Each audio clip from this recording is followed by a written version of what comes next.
Ikinyamakuru ca Kuri TV ni kimwe mu biriko birakwiragiza inkuru ibishe, inkuru y'incamugongo, inkuru y'incavutu yuko Mr Sammy yitavye Imana, yuko Mr Sammy yitavye umuremyi. Munyumve neza.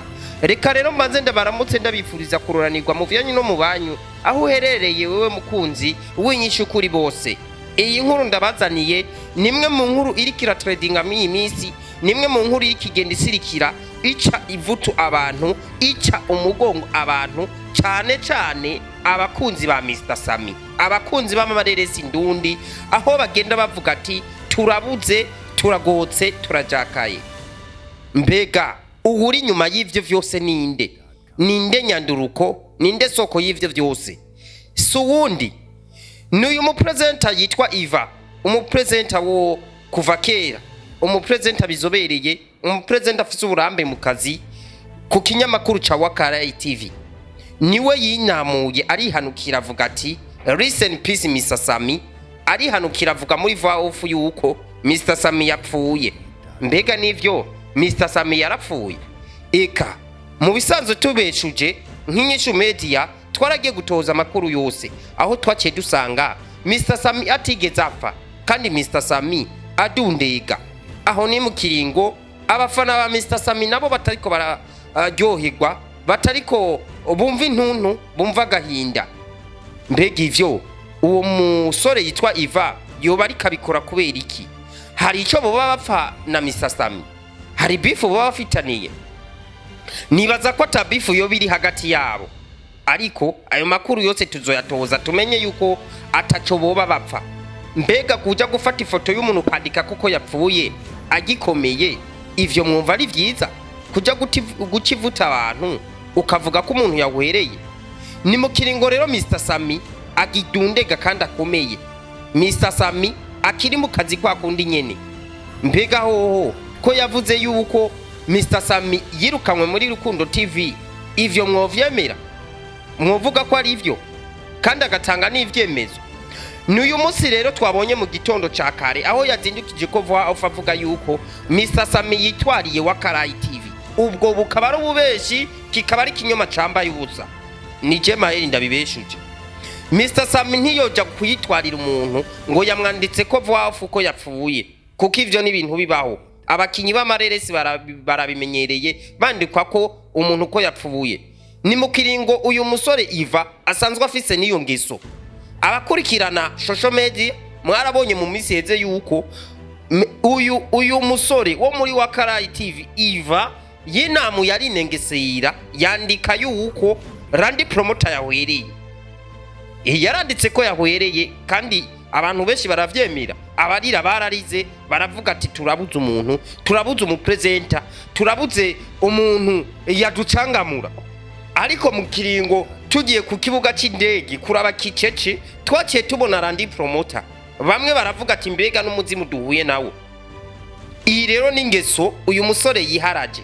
Mbega kuba vyiharaje kuvuga ko abantu bapfuye bakiriho, iyo yoba ari ingeso nziza ku bajournaliste? Sindamuciriye urubanza, ariko kwikebuka bibaho. Mu kiringo rero ufashe umukinyi w'amareresi ukandika koko yapfuye, ubu habuye abantu benshi, abamukurikirana benshi, ubu utumye bahabuka. Mbega Mr Sammy wewe mwovuga ko abivuga kwiki? Ni mu kiringo Mr Sammy we yibereye mu gacereri ataca ari karayivuga ko we wavuga ati ivyo nimba vyarabaye ni ibintu très simple kuko gupfa nzopfa. Ariko agashongira akavuga yuko Mr Sammy yoba yamwitwariye. Ico naco ni kinyoma mu bindi, kuko Mr Sammy we avuga ati jewe nta muntu noja kwitwarira. Hari ibintu utoja kujana imbere y'abantu ngo nakayagize uko. Hari imikino y'abana je ntoba nshinjiramwe. Nimba umuntu ariko aravuga yuko je napfuye, nimba ari ugwankanyanka, mbega jeho nopfa we ntazopfa? Bakunzi b'inyishu media tuze rero turaraba ikintu n'ikindi. Nimba ikintu kivuzwe tugitohoza neza. Ni Mr Google je ntaco ntazobatohoreza. Amakuru y'amanyanga je nzobabwira ati aya n'amanyanga, nanje ninakora amanyanga muzoyambwira.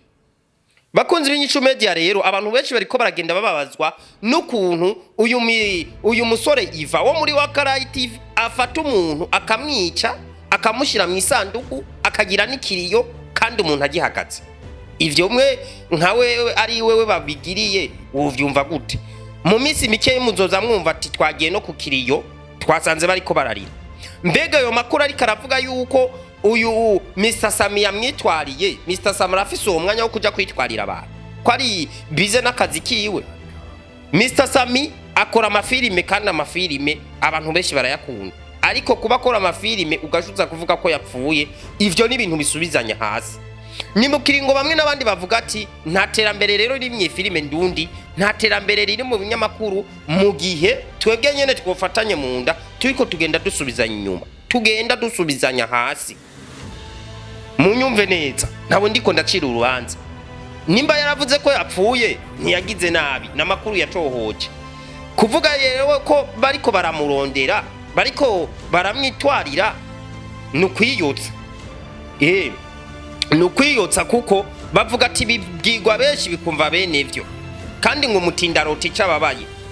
Bigaragara ko rero uyu musore Iva yoba ariko arikanga kagaho, ariko aravuga ati jewe ndahumiwe, aya makuru natanze ndagowe. Ari naco gituma ciye amwitanga akavuga yuko yoba agomba mwitwarire ataranavyiyumvira kumwitwarira. Mr Sammy ntarota ntaruha aja kwitwarira Iva, kubera Iva nyoja kumwitwarira mu majambo make amakuru yagiye gutanga siyo, kandi gutanga amakuru atari yo ku mujurnaliste ivyo ni ibintu bitoyi bibaho, kubera hari gihe nawe aba yayahawe n'ubundi muntu atayizeye neza agashapfa guhuruduka mu majambo makakaropoka. Rero ivyo nibaza yuko ata muntu boca babipfa.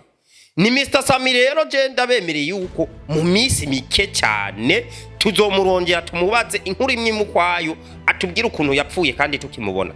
Mu majambo make uyu munsi Mr Sammy dufise umupfu yigendera, mu majambo make yapfuye agenda, kubera umuntu bamaze kwandika ko yapfuye ibinyamakuru bikabibona, abafana bakarira bakihanagura. Urumva aho tuba dufise umupfu yigendera. Mukiringo rero ibintu umuntu wanditse ko inkuru ko yapfuye, inkuru mbi ntiyoberana igera ahantu kure, ku buryo ku munsi usha wakira nk'amatelefone amajana 5 kubaza ati mbega wapfuye, mbega uracahe muracabaho. Ivyo rero ivyo bintu rero byo kuza turandika ko umuntu yapfuye ntivyari vyiza. Mes chers amis, reka ndabashimire mwebwe mudasiba kudukurikirana, ndababwira tariko inkuru tuyitanga uko iri. Abajurnaliste ndavuga twikebuke twise, abantu ba presenter dutanga amakuru. Ntawe ndiko ndakubita intahe mu gahanga, ariko bavuga ati bibwirwa benshi bikumva bene ivyo. Mr Mutama Iva sindagukoze mu nkovu, sindagukoze mu gahanga, ariko urabe ntuzuratyoza abantu basubiza inyuma, urabe uzuratanga amakuru yizewe yanyayo. Reka ndabashimire rero mwebwe mudasiba kudukurikira, ndabibutsa ati gira share comments kuri INYISHU Media. Ndabibutsa ko ari filime ya Ego Oya iyiko iraca kwa X-Ray Bam. Reka ndababwira ati muroranirwe mu vyanyu mu banyu kugira ya stress Iva duteye ahere, mugende kwa Akesi Dan mwumviriza indirimbo ziwe amastress ashahira abantu mwese mwahenzwe yuko Mr Sammy yapfuye, aracariho aracadundega.